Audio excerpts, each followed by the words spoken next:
Bonjour à tous, bienvenue sur cette troisième vidéo de notre voyage en Espagne. Nous sommes partis à 3, Mika, Guillaume et moi, de Toulouse à travers les Pyrénées espagnoles pour rejoindre le désert de Monegro. Notre itinéraire est inspiré par un voyage similaire trouvé sur le site Cap2Cap, et nous y voici enfin dans le Monegro. Nous venons de passer la nuit au camping de Valfarta, et malgré une prestation très limitée, nous avons le droit à des viennoiseries directement livrées pour le petit-déj. Il fait beau, les pistes commencent directement en sortant du camping, ça s'annonce comme une belle journée.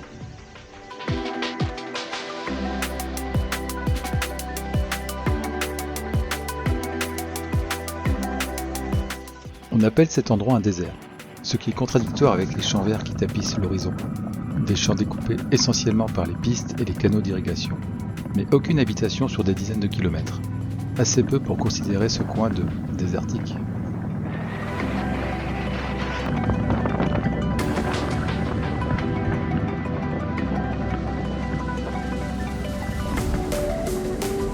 Les pistes principales sont recouvertes de gravier. Elles sont régulièrement empruntées par des semi-remorques et toujours parfaitement praticables. Mais les pistes secondaires sont en terre battue, et avec les derniers orages, elles se sont sculptées d'ornières. Vu leur état, il semble que certains n'aient pas eu le mémo, ne pas y mettre les roues ici quand il pleut. En tout cas, on a testé hier et ce n'était pas une bonne idée.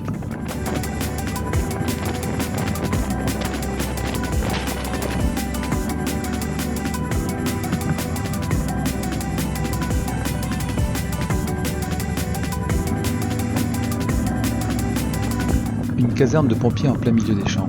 Ça change de toutes les porcheries qu'il y a dans la région. Ici, tout semble organisé pour faire fonctionner les élevages de cochons.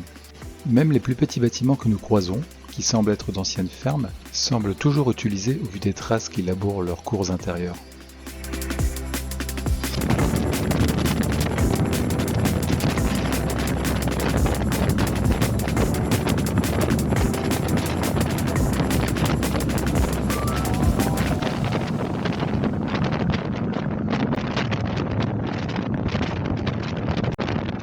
La piste arrive sur une ouverture.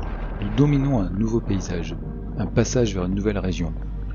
Je suis habitué à aller de la plaine vers les montagnes, mais à l'inverse, je suis toujours surpris quand un grand paysage s'ouvre vers le bas, encore plus après avoir traversé autant de plaines comme ici.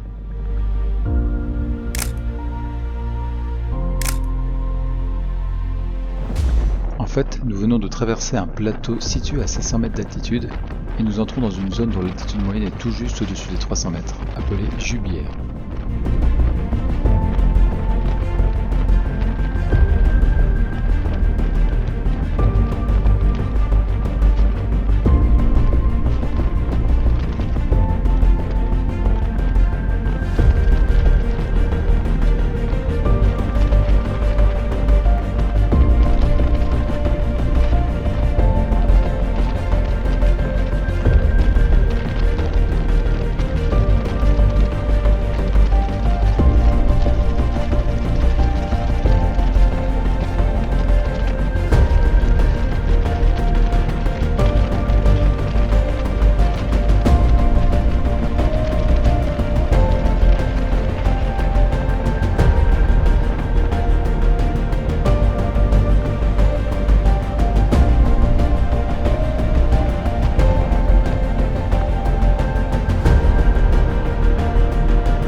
Bienvenue dans le Far West moderne où les vannes ont remplacé les diligences et les motos les chevaux.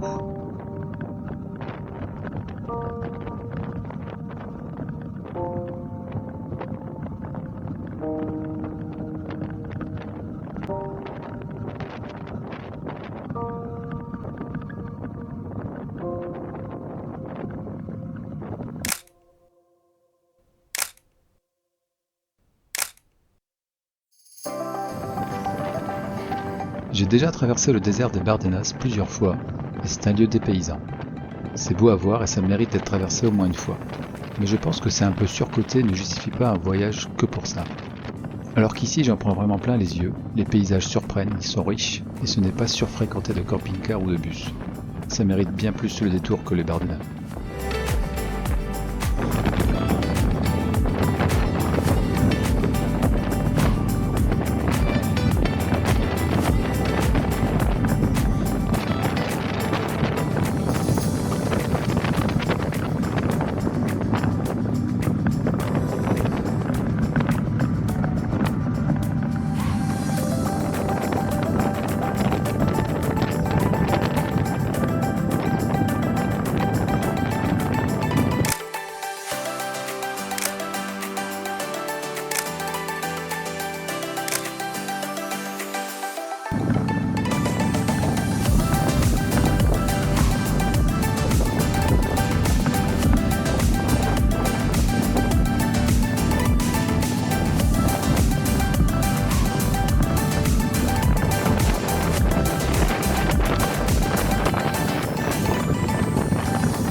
C'est dans la Jubière que se trouve le plus de Tozal.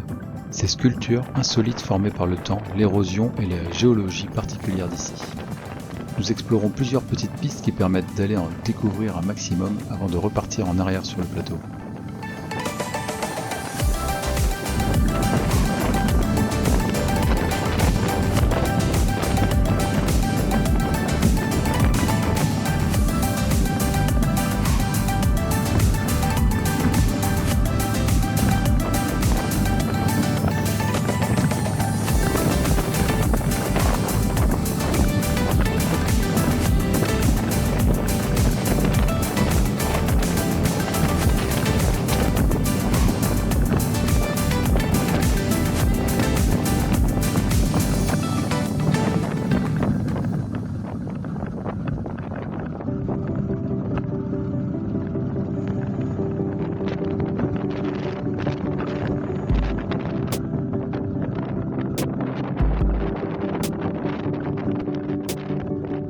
Il y a cette piste qui longe en grande partie la limite du plateau.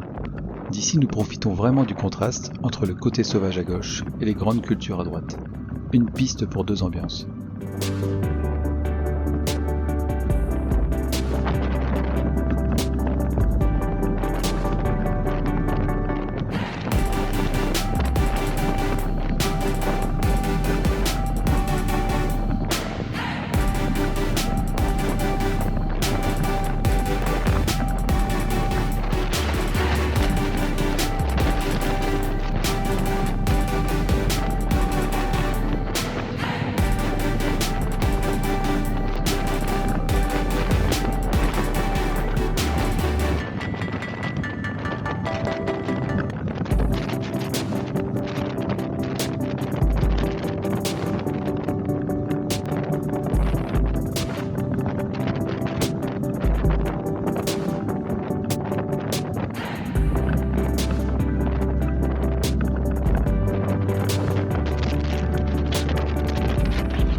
Chaque bout de terrain qui peut être cultivé n'est pas épargné.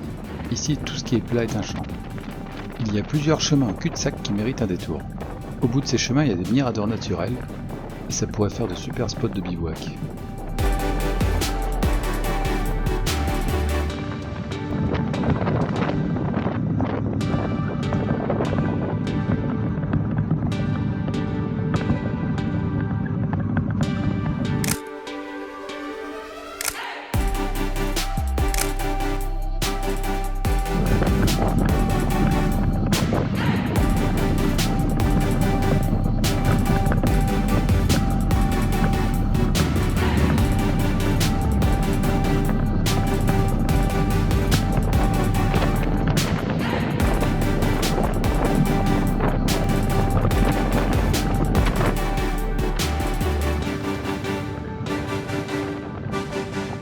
Si cette balade vous plaît et que vous souhaitez aussi faire cette trace, je l'ai partagée sur Wikiloc.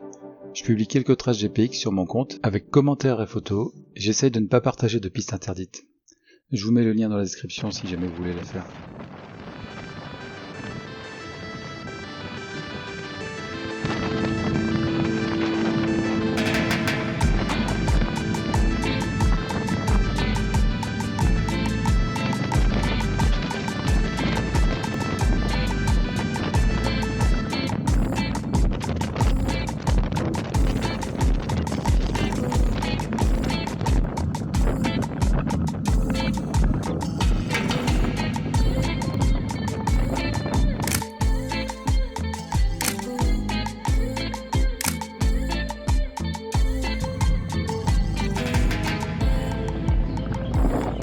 Nous faisons une pause au refuge de Piedrafita.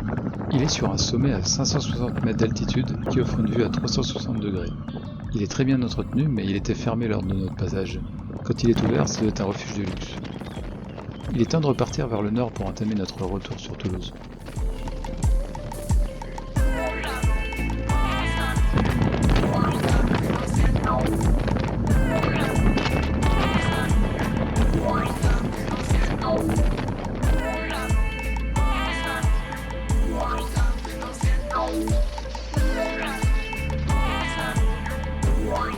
Nous descendons au niveau du plateau. La piste s'interrompt pour une section de route, juste pour la descente en épingle.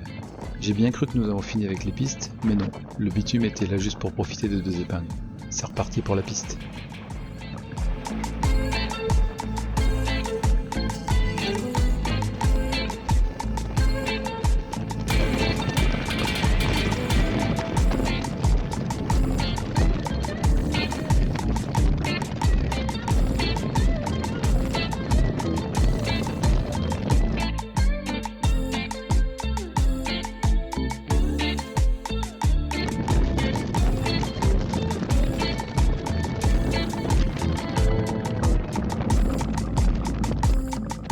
Encore une longue piste roulante. Heureusement, il y a encore quelques passages vallonnés pour varier le paysage et me laisser le temps d'essuyer les moucherons que j'ai pas réussi à éviter précédemment.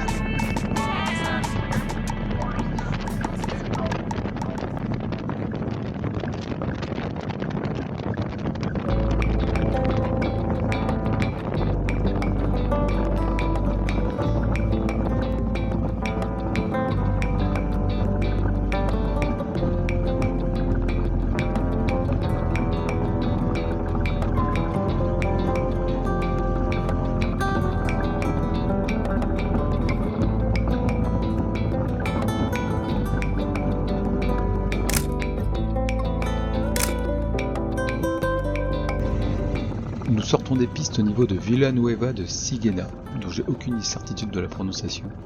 Un village avec un monastère qui semble attirer plus de touristes que les 60 km de piste que nous venons de terminer.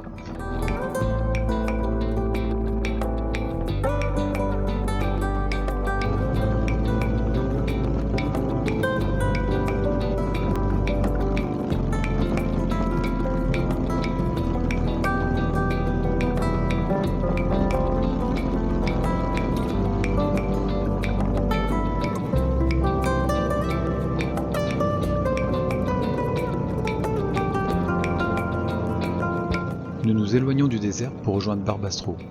Nous devons y retrouver Sarah qui nous rejoint pour la fin du week-end. La route est toute droite avec quelques collines qui rappellent une ambiance ouest sauvage. Les pistes sont tout aussi rectilignes et s'avalent aussi vite que sur le bitume. La seule différence avec la route, c'est la tête du nuage qui trahit notre appétit pour la vitesse.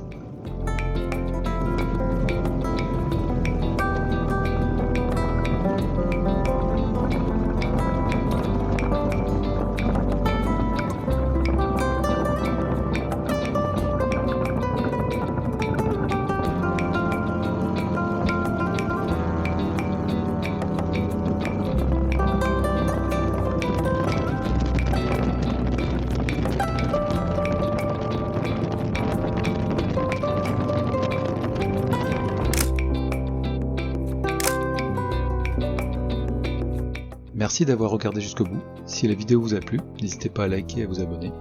Je vous prépare la dernière partie de notre voyage très prochainement. À bientôt!